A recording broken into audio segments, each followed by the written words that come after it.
For far too long, Africa has lived through a history of slavery, theft, foreign rule, and the darkest place in human history that the world brought to her doorstep. 400 years later, Africa's scars have birthed a dynamic, onward, and rising people. Join the Inspire E-Conference 2021 as great minds edify on the positioning of the new rising star. Starting on the 9th to the 14th of August. Africa, get ready.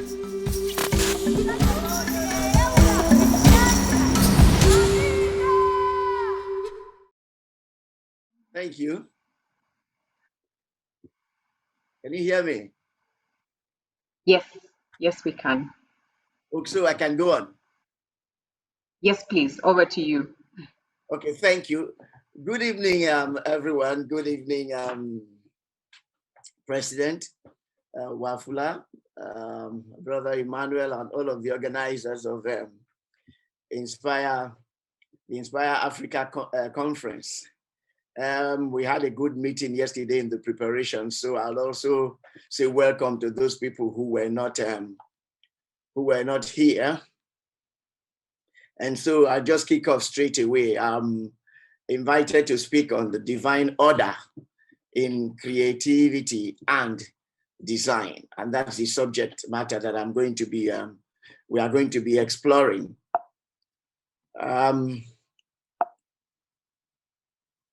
I'm trying to see how.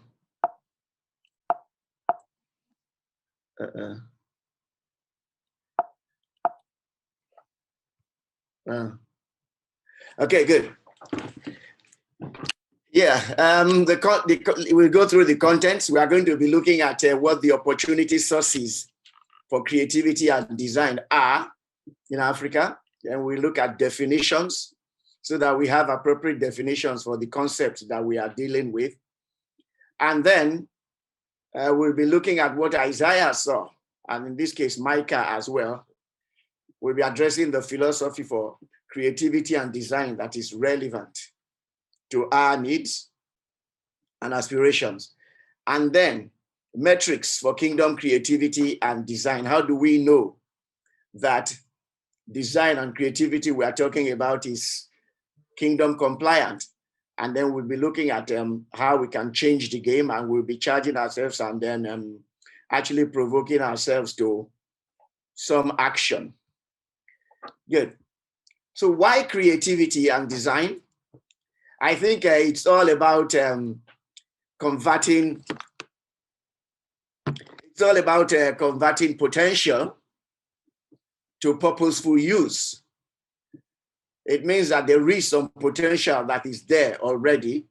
We are going to be looking at the opportunities or the sources, like I said earlier. And usually I often remember the story of we all know that the salesman who was sent from Europe, who came, the shoe salesman. And the two of them actually, one ended up saying that there was no way that shoes were going to be sold because nobody wore shoes in Africa. And the other said, wow, can you send 2 shiploads, please? There is such a big market, there's such big opportunity because no one is wearing shoes. And so there is a market. What are the incongruities? Incongruities are usually the whole idea that things do not add up, that there is disorder. How do you make order out of that? Okay, we are going to be looking at the opportunity source of new knowledge and perspectives. When there's new knowledge and new perspectives, those are opportunities to create and design. When there are demographic changes, those are opportunities. When new technologies crop up, those are opportunities. And then even process. We are going to be looking at the whole idea of the processes that our institutions engage. Are they capable of getting us to where we want to be, or are they not? And if they are not, what can we do? Good.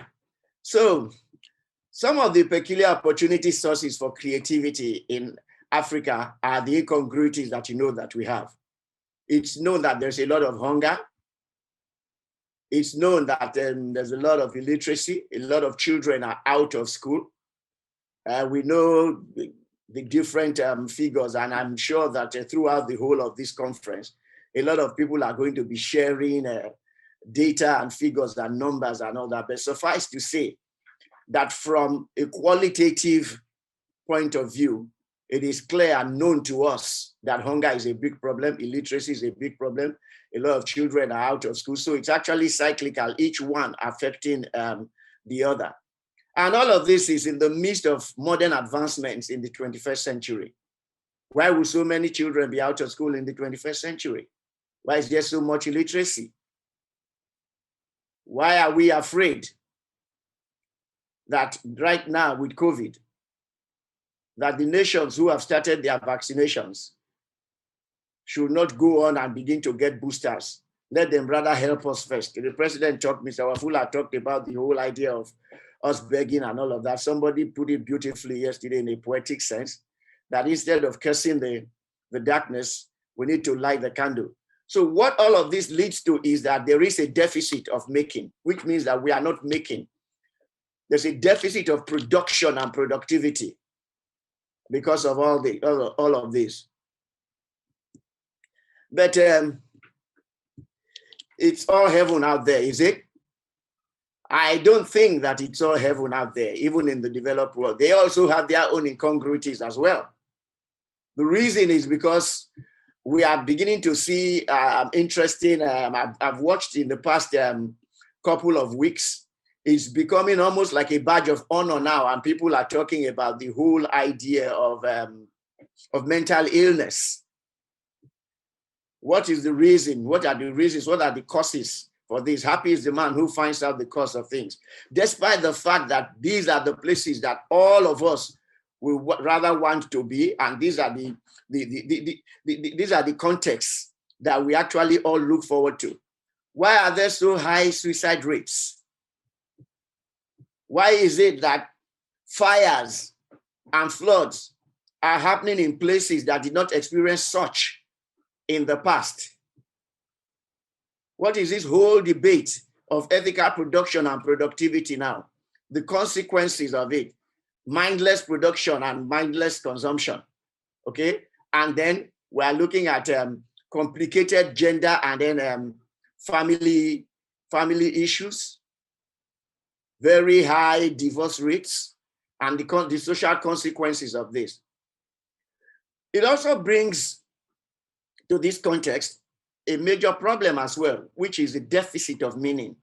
And when we say meaning now, we are talking about the meaning of life. How people can make sense of their lives. Why would all these be major issues in contexts where people are actually looking at space?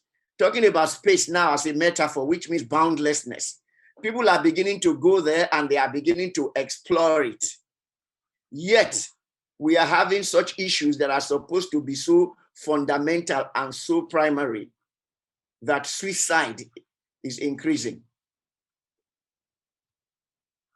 So we look at definitions. What is creativity?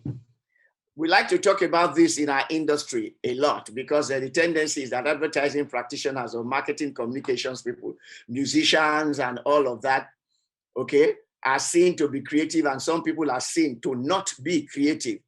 Even we begin to adduce idiosyncrasies to it, probably with the Rasta hair or maybe beautiful colors and clothes and all of that. But at the end of the day, for the purposes of this discussion, it's about the disciplined effort to improve and change potential. The disciplined effort to improve and change potential, which means that potentially everyone has the capacity in them to be creative. They have the latent qualities or abilities that may lead to future usefulness or success. And this is supposed to be horizontal across any vertical whatsoever. Whatever the business is, whatever the institution is, whether it's institutions we have chosen to call the spiritual and the secular, whether it is the philosophies and the theories, whether it is a political manifesto, whatever it is, It is the effort, disciplined effort, that is taken to improve and change that potential. So it follows a process. It means that there is a process to this. It is not something that just happens the way that we like to talk about the light bulb. Yes, there is a light bulb moment, which is usually the third rung of this, which is at the place of inspiration. But then before you talk about inspiration, there usually is a burden. Something is askew, something is out of joint. And so there is a decision, a desire, first and foremost, to change this. And that's why you see that there is preparation. It can be studied, it can be observation, maybe reading or investigating it, finding out what the anthropology of that particular context is, or what the anthropology of the problem is. How did it come about, so that we don't end up in what we call the fundamental attribution error, which is actually treating symptoms rather than treating the root cause of the matter. And we know what the spiritual principle is. It is that the axe is laid to the root. Any tree that the Lord has not planted will be cut down. So what is the root cause of it? And then you begin to incubate what these possible solutions can be. And then you come to inspiration and then verification, and then you now get to the point at which you execute. Okay, so we'll take the definition, a working definition of design from Herbert Alexander Simon, the American economist. And it's worthy of note here that this gentleman is not referred to as an artist or a musician. He's not referred to as a fashion designer, which are the cliched disciplines that people adduce creativity to. He's an economist. And he says, everyone designs who devises courses of action that are aimed at changing existing situations into preferred ones. What is the implication of that? It means that every person can be and every person should be creative. So creativity and design in this case is the series of actions, the courses of actions that you determine to take. That's why we say it is disciplined. And they are aimed at changing the situations that are unsatisfactory, disorderly, into the situations that you prefer, or how you would rather let them be. Perfect definition from this political scientist and cognitive psychologist. What is the kingdom mandate? The president mentioned something about Micah, and then again, Isaiah said that in chapter 2, from verses 2, verse 1 actually. He says the words that Isaiah saw, that the mountains are going to say, come, let's go to the house of the God of Jacob. What are we going to learn from the house of the God of Jacob? Why are we going to the house of the God of Jacob?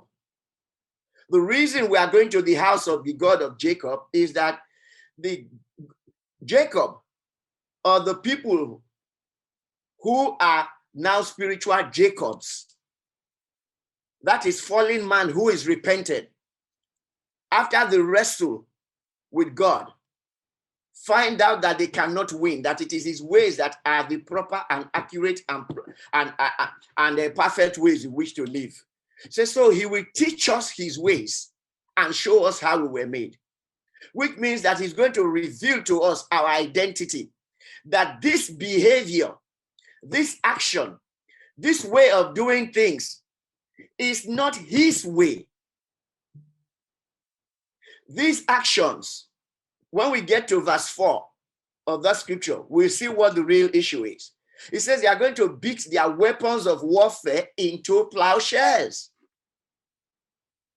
How that relates to us in business, in all of these verticals, as we see here, whether in finance, in the illustration, whether it's government, whether it is media, whether it's what people call the arts, whether it's in education, whether it is the family, there are ways to behave that are God compliant. There are manifestos, there are policies. that will reveal whether we are people made in the image and likeness of God, as the scripture says, to show us how we're made, or whether the revelation or what this action means is that we are beasts. And we are made in the image and likeness of God. We are not beasts. And you see that also being foretold in a sense in Habakkuk chapter 2, verse 14, where the prophet says that what the knowledge of the glory of the Lord means is going to cover every sphere, the whole of the earth, as the water covers the seas. It means that we are going to see the glory of the Lord in finance. We will see the glory of the Lord in government. We'll see it in media. The world will know what the glory of the Lord means, that they can point to it and say, yes, this is of God and not of the enemy and not of the devil. So design is a vertical through all of this, and then technology as well. That's why we cannot say that technology is a vertical, because you need technology as an enabler or facilitator, okay, to either work out some solutions or to dispense this. Good. And when we talk about design, we're actually talking about intuition and systemic reasoning. I go back to the whole idea of what we call a fundamental attribution error, where we have to look at the system. If we don't understand that the problem is systemic, at the end of the day, we will not investigate the problem. And that's the reason why you see that there is a lot of failure, because solutions are being thrown at something without actually knowing what the root cause of it is. This is a model from IDEO, the design consultancy, and it applies everywhere. It's at the confluence of desirability. What is it that the people need? What is it that the people desire? Yes, the people may desire it, but is it feasible economically? Or is it feasible by the available technology that we have in Africa? And then the viability. Is it profitable so that there can be reinvestment and therefore sustainability? People are practicing this in interesting ways. I was so interested to see Gabon's minister for forestry, talking about the Gabon forest economy. We see a situation there where we're actually looking at desirability and feasibility, because yes, the forests are there. Anybody who has been on the Dubai desert safari will see that this is just a stroke of genius. The kind of thing you see and you say, oh, wow, how did they think about it?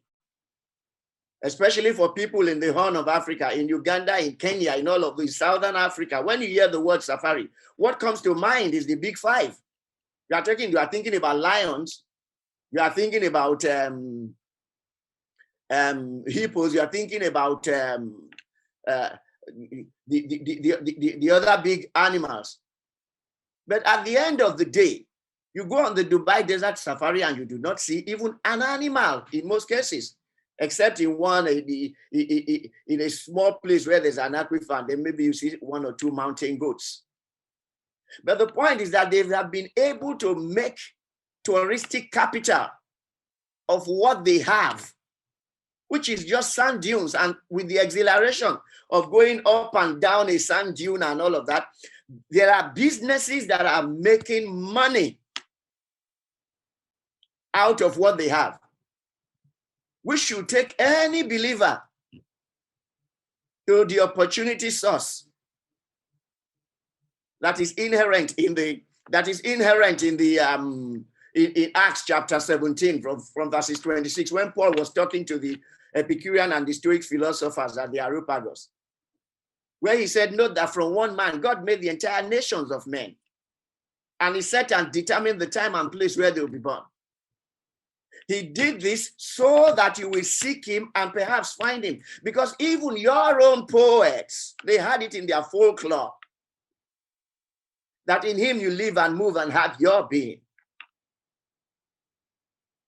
So there is always something. Tourism is God's message to a people and their context that he will never leave them bereft. Which means that you have the seas. The Olympics has just introduced surfing as a game. The Olympics has just introduced the interesting sport that children participate in. And you are seeing 12, 13-year-olds winning gold and silver and all of that in skateboarding. So the opportunity is everywhere. So it's intuitive reasoning and then systemic reasoning that will tell you that something can be made out of this that doesn't seem that much can come out of. I think that it is time to look at a framework for design. How do we move these mountains? How do we move the mountains that we are talking about? In finance, in family, in media. And I think about the 5 stones correlating with the design process. So it's a David and Goliath matter, which means that with design and creativity, we can actually function like the Davids and bring the Goliaths down, whatever the problem is. And what are they? You empathize with the situation. For we do not have a high priest who is not touched by the feeling of infirmities. It's empathy. That's what inspires you in the first instance. The desire to solve a problem. Appropriately defining the problem, ideating solutions, prototyping, and then testing and executing. This is what biblical or what we call spiritual concepts should actually begin to mean to us. And down the line, I'm going to be talking about the need for church to begin to teach design as a vertical. The same way that we teach things like giving. The same way that we teach things like long suffering. The same way that we teach things like patience. Because without design, we cannot get out of the rut. And that is why I think that what we mean here is by faith as works. Because we are told that faith without works will end us nowhere. We've talked about devising courses of actions aimed at changing existing situations into preferred ones as a definition. We've talked about the need. What do the people need? Feel. How do you feel the people and understand what their real problem is? Which ideas could solve that problem? What is or what are the solutions? There is a divine order for this. Otherwise, we are going to be where we have found ourselves today. What is God's order? The agenda actually is about a new civilization. We're actually talking about the new designed man as the innovation. Because when we are talking about innovation, about transforming Africa through innovation, inspirational leadership, and marketplace ethics, what we're actually saying is that the man has to be changed. The man, the person, the human being. We're actually talking about life, profit, and loss. For how people will build their lives. Jesus Christ talked about what is the kind of profit, what is the kind of creativity and design that Africa needs. And so he asked the question, what is the kind of profit you will call it if you are going to gain all of the world, yet you will lose your soul?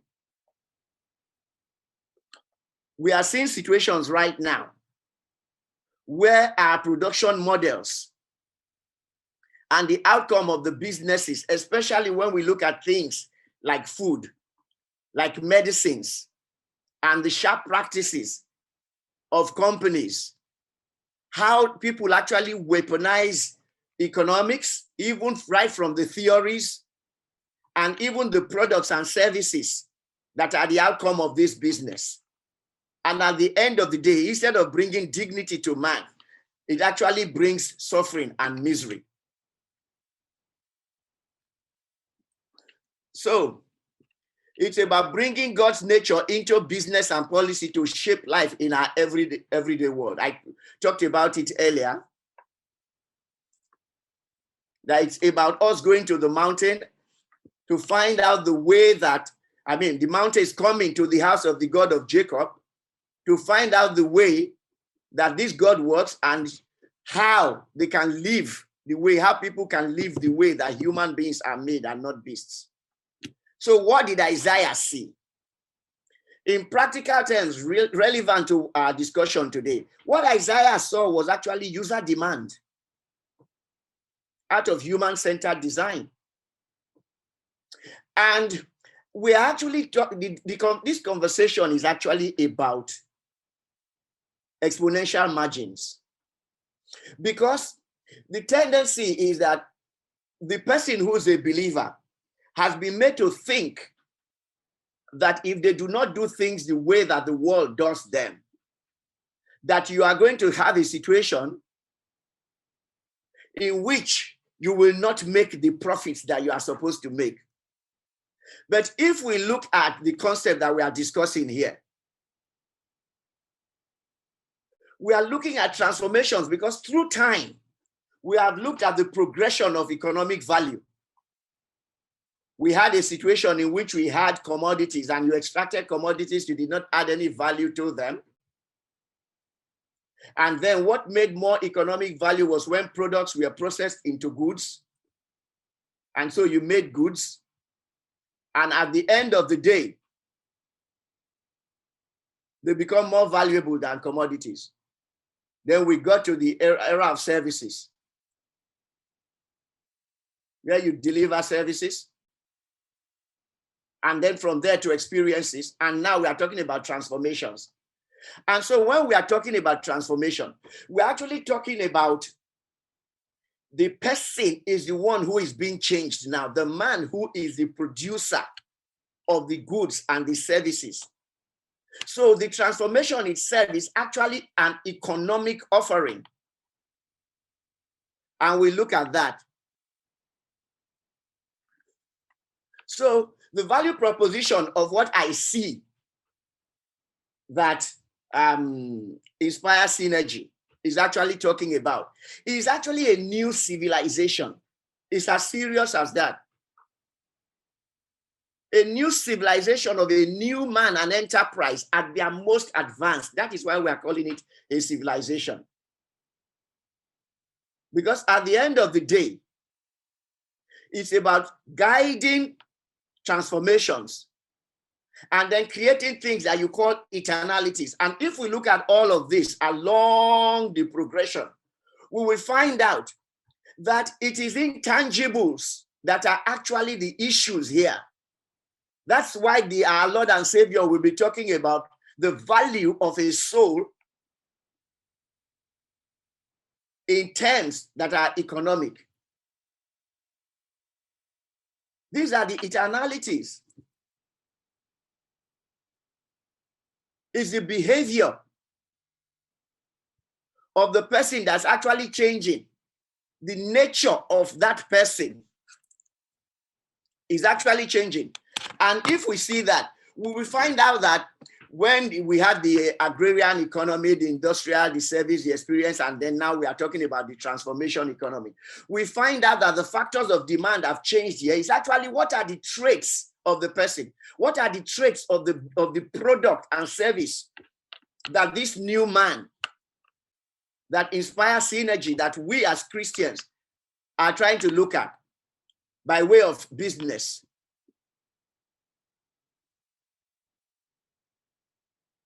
Okay. And it now gets us to the whole concept of innovation. What is innovation? Innovation is the introduction of a radical new meaning so that you create new value. What that means is that we are going to bring new implications to the products and the services that we create and design And this is where the value is. Africa, with its incongruities, is a place where, can we talk about the whole system? I mean, the whole issue of when we talk about things like M-Pesa and talk about all the other beautiful things that have been happening in Africa. What happened is that you had a context in which nobody had telephony. In Nigeria, 450,000 phone lines that were active here in 2001. But look at what the whole concept of telephony has done. And it has catalyzed a lot of enterprise and enterprises in this nation now. So for the person who is a Christian, what is more important is that he brings a new meaning to a product. We are going to be looking at the practicalities of this and metrics for them, so that we know when we see an innovation and we know whether it is an innovation or not. We are going to be able to distinguish between an innovation and a perversion. Why do we say there will be a distinction between an innovation and a perversion? Because the fact that it's new doesn't mean that it is an innovation. It is just a novelty.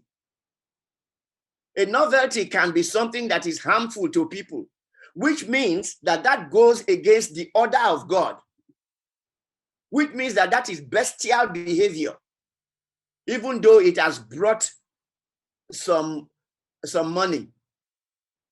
So it is creating new value because it is adding value to the lives of people.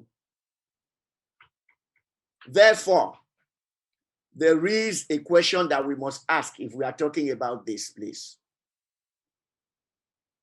The product and service that you are making, talking about ethics,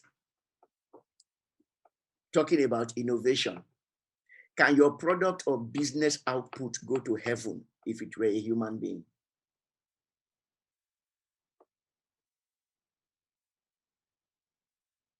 Does it build up life or does it destroy life?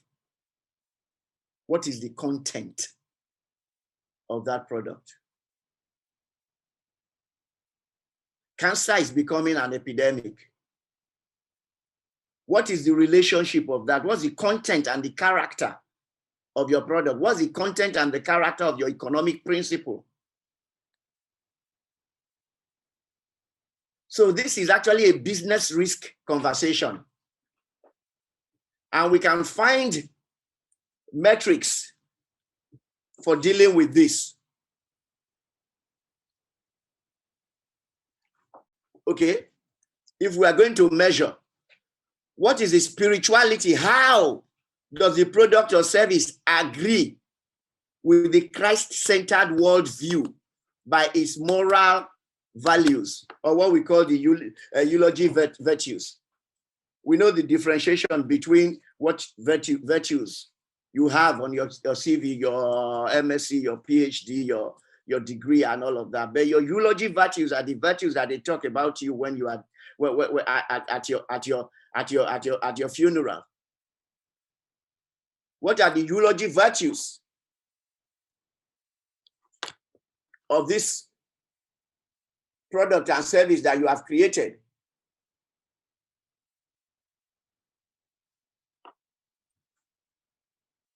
What is the pricing? We talked about it when we're looking at design conceptually. Is it affordable for the people? Is this something that they can afford? Is this something, by the way, that they earn? They can live a life of dignity. What are the implications of all of this? For the man who is a builder or a real estate practitioner, in creating solutions for Africa, have we looked at the housing deficit? Have we looked at materials that can be used to make it affordable for people who were not ever going to be able to have housing, to be able to have housing?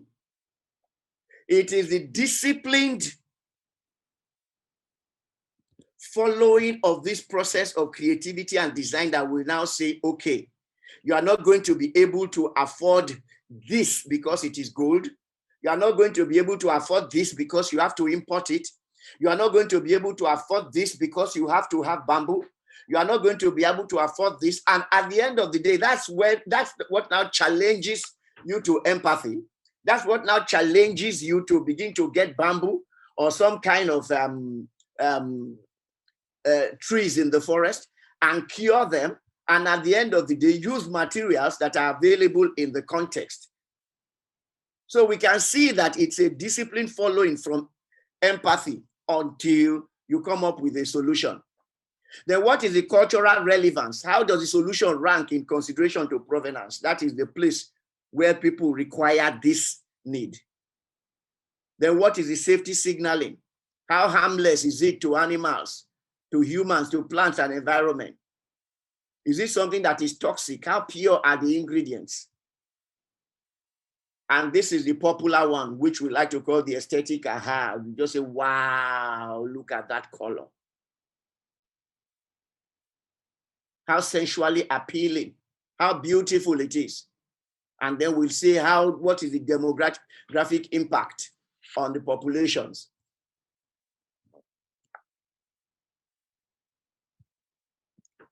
So we also have the parameters for relevant creative problem solving that subdues worldly thinking, allowing business to experience the power of God. We can bring all of these measurements inside. The mojo. That's how you inspire people with the can-do grit needed for creative problem solving.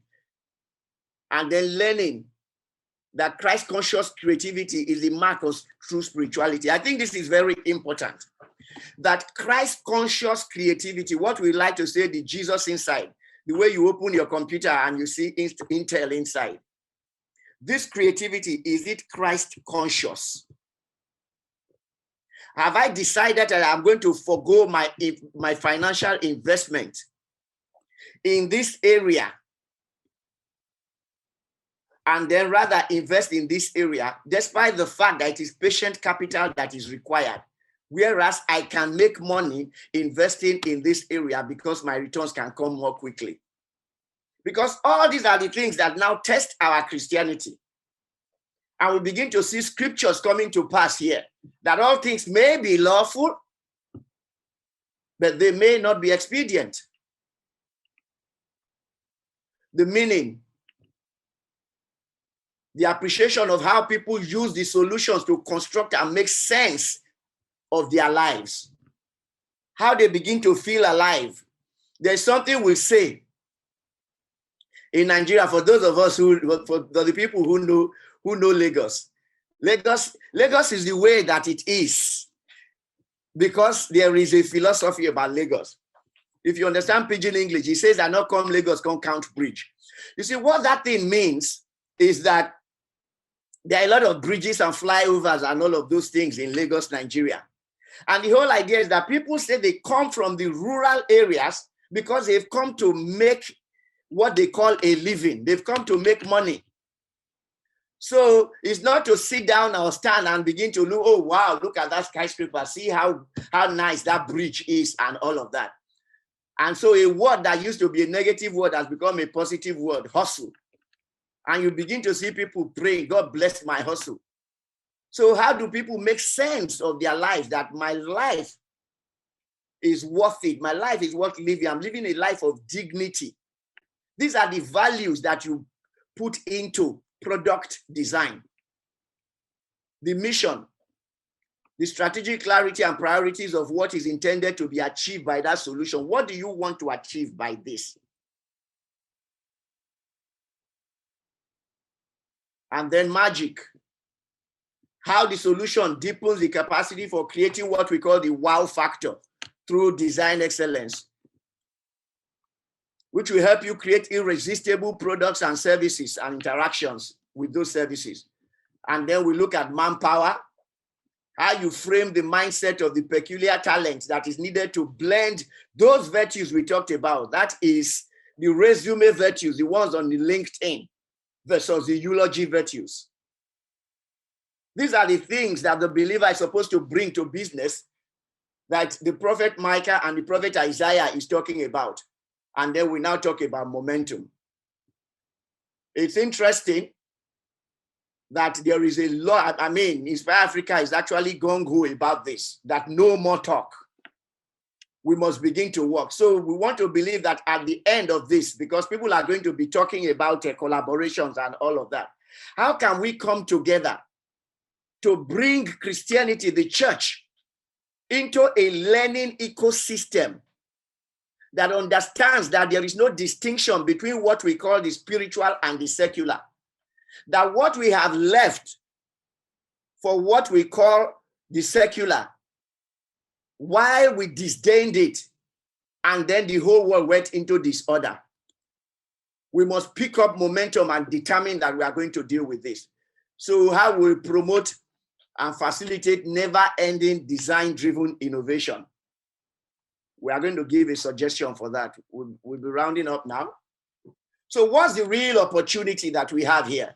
The real opportunity, Africa's true opportunity, is human-centered business, which is the convergence of making, which is what we lack, and meaning, which is what we have. Because culturally, we are brothers keepers. That's the reason why you will see that a man will train a village. That's the reason why you have the concept of the extended family. That's the reason why you have, because those concepts also, I'm sure that the medical professionals and the psychologists and all of that, we say that all of these have contributions to people having lives that are balanced. And you will not see suicide and loneliness and mental issues that come from the inadvertent problems that so-called civilization or technology has created in other places. So you actually now have what we call the human business. It's Peter Thiel who said it, that competition is for losers. We are not competing with anybody. We are not competing with any continent. We are looking into our own peculiar needs and our issues as a people and creating solutions for ourselves. And there is enough money here. These are the things that will make the world say, come, let us go to Africa to see how they do it. So the job to be done, I think that this synergy needs to lead the process of innovation of the church. And we are actually talking about process innovation here now. There is a need for this because the church is the feeder pipe for ambassadors to business. We teach concepts that are difficult to relate in the world of business. The model of the church content and structure to deliver on intellectual supremacy of your business theories, your thought, your philosophy. This is what the Apostle Paul was actually talking about in 2 Corinthians chapter 10, from verses 3 to 6. And I like the Message translation of this because it appeals to me as somebody who is in marketing. It says that it's dog eat dog out there. It says the world does not fight fair. Never has and never will. The world never has fought fair. And the world will never fight fair. It says, but as for us, our weapons are not for manipulation and marketing. The weapons with which we fight, it says we use our powerful God tools to demolish this corrupt culture.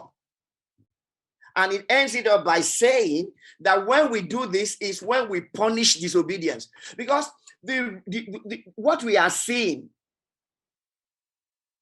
with the hoarding and all kinds of stuff that happen and evil practices in business, the selfishness, what we are seeing is that if you look at it from Paul's definition, that is disobedience. It is disobedience to the ways and the will and the manner in which God will do something, which is what the prophet Isaiah is saying.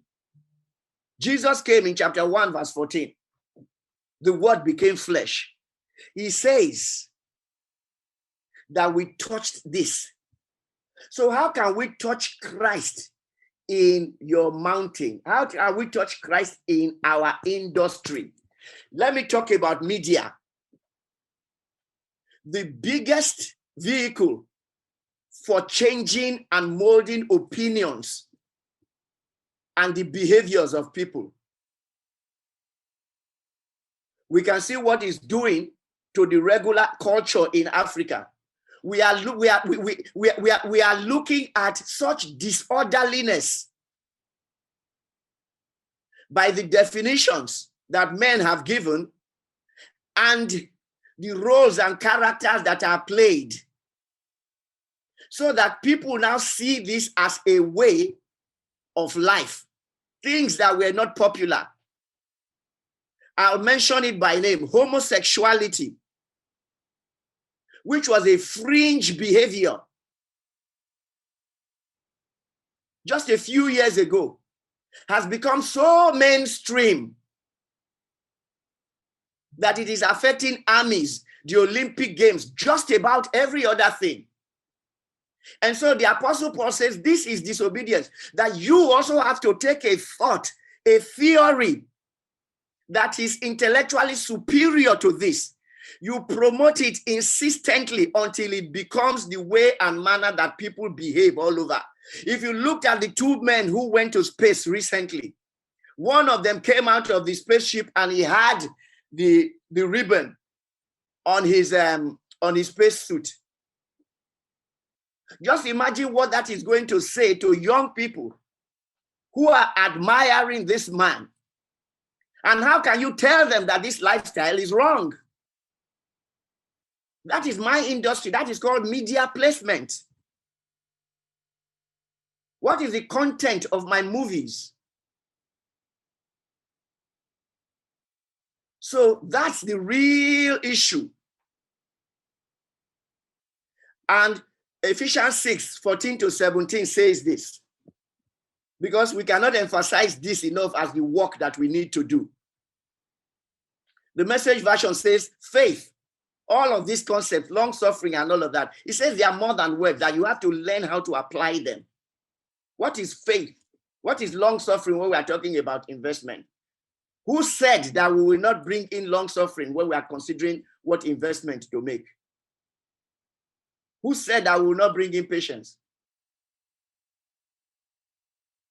Who said that if I'm writing a movie and they say it is sex that sells, why do I have to do that? So part of what the synergy will be doing is what you call capability centers. And this is what the whole synergy is really about. People who are in a particular space coming together.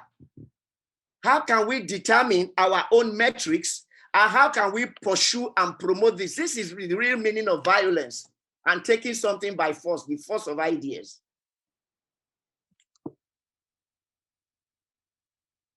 So the purpose is to stretch beyond the usual and then to stand out outlier solutions that reveal creativity that is not of this world through the wisdom that is from abroad. And so we are going to need to work on things like this as we promote them. I want to suggest a food for thought as a process need, that we need to create these capability centers modeled on the mountains paradigm. I see that the definition of a deacon is one who executes the commands of another. That is the servant of a king. We are servants of a king.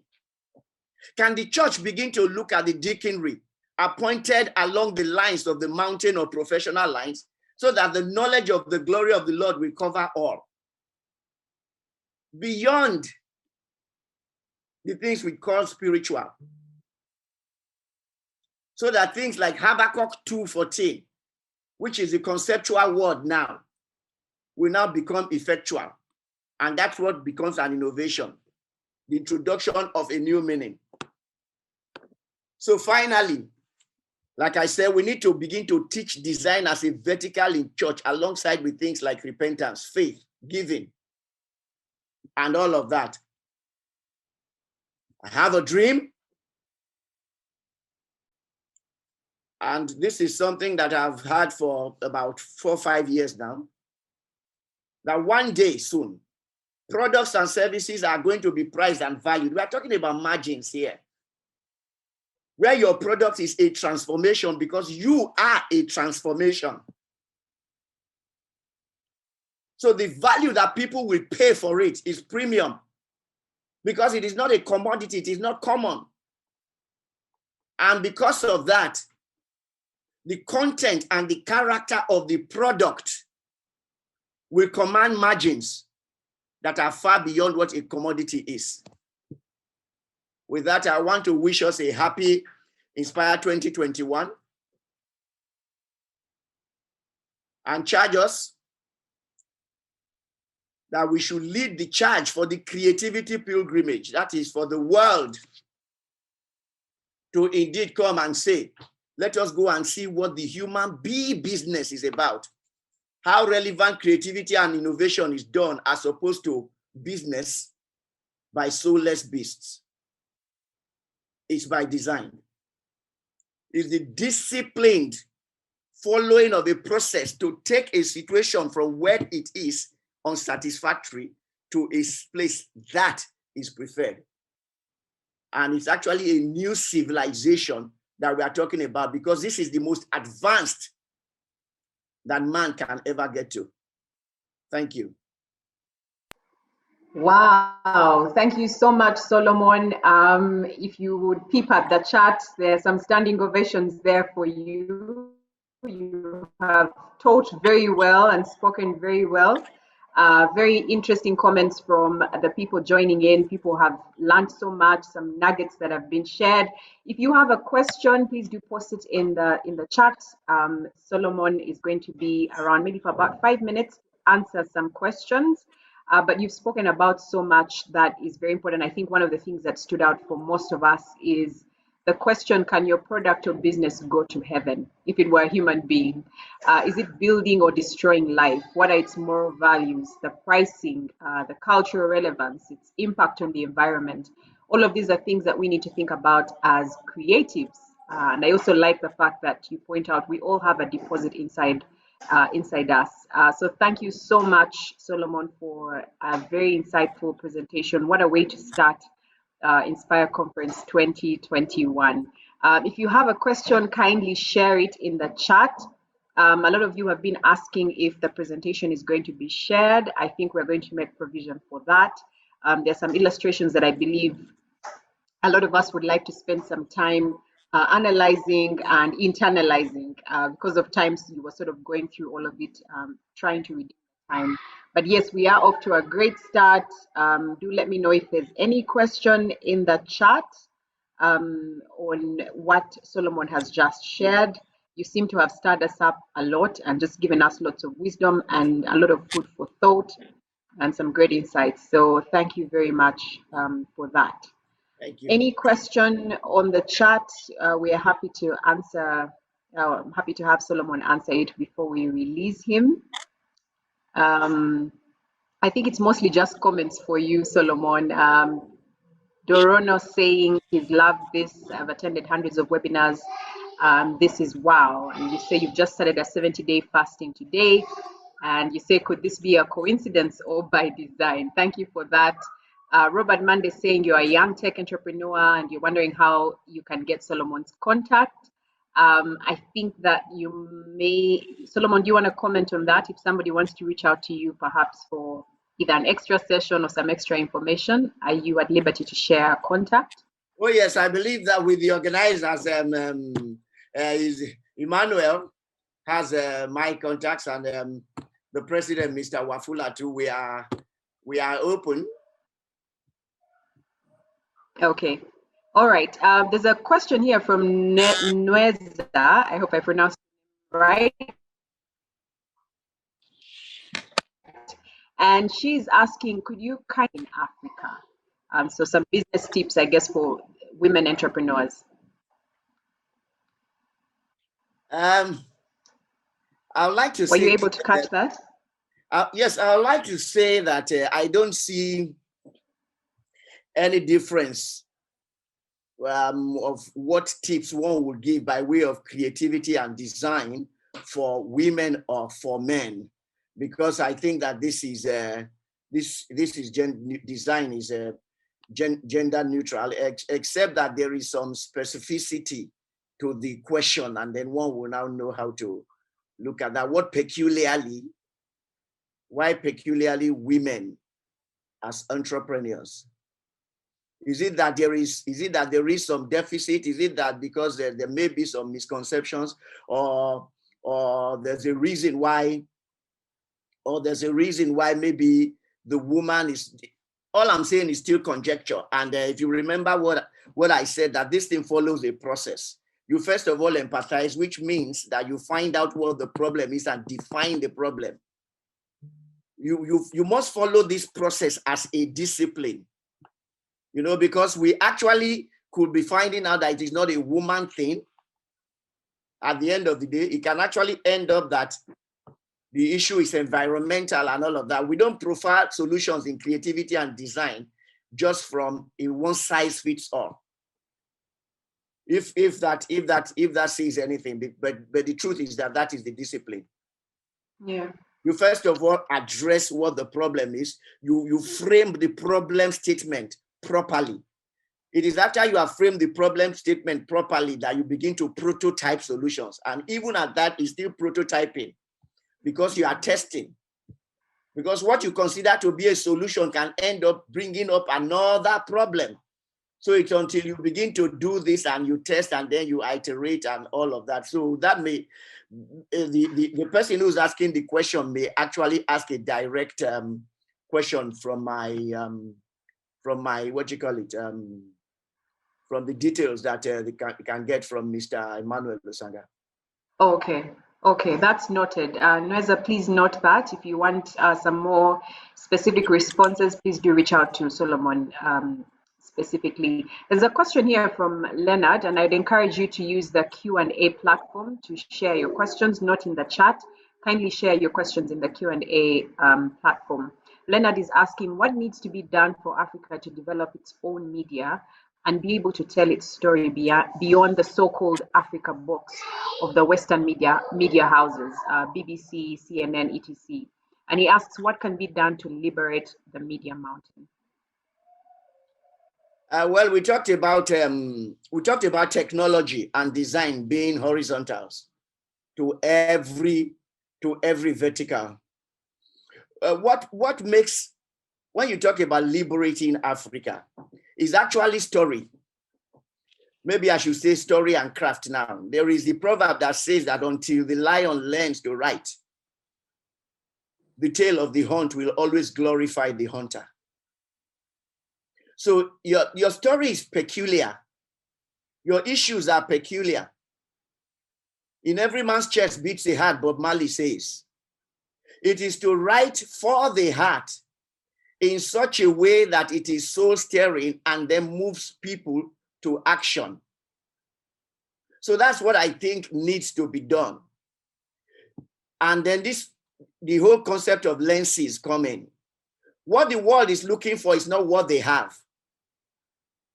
The reason why a person who will come from Kenya or anybody will want to go and try a desert safari is that if they went to Dubai, for example, they will not be exhilarated or excited to go and see the lions and the hyenas and the wild dogs and all of those things that they have in their country.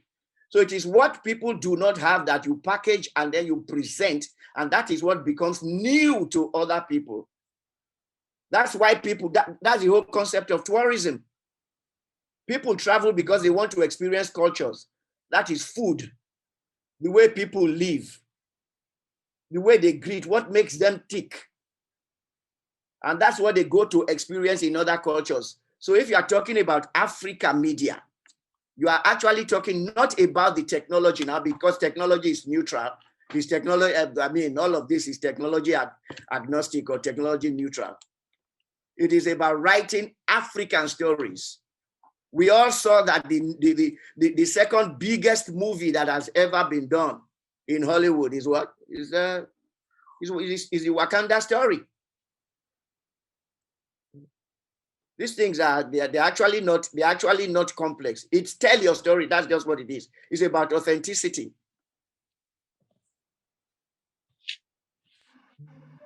Wow, thank you so much, Solomon. There's so many comments. Solomon is going to be answering them directly in the Q&A platform. So if you could kindly divert your question there, he will be responding by typing for as long as he's part of the webinar.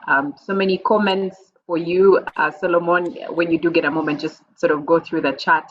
Lots of standing ovations and people just appreciating what you have been able to share with us as we kick off Inspire Conference 2021.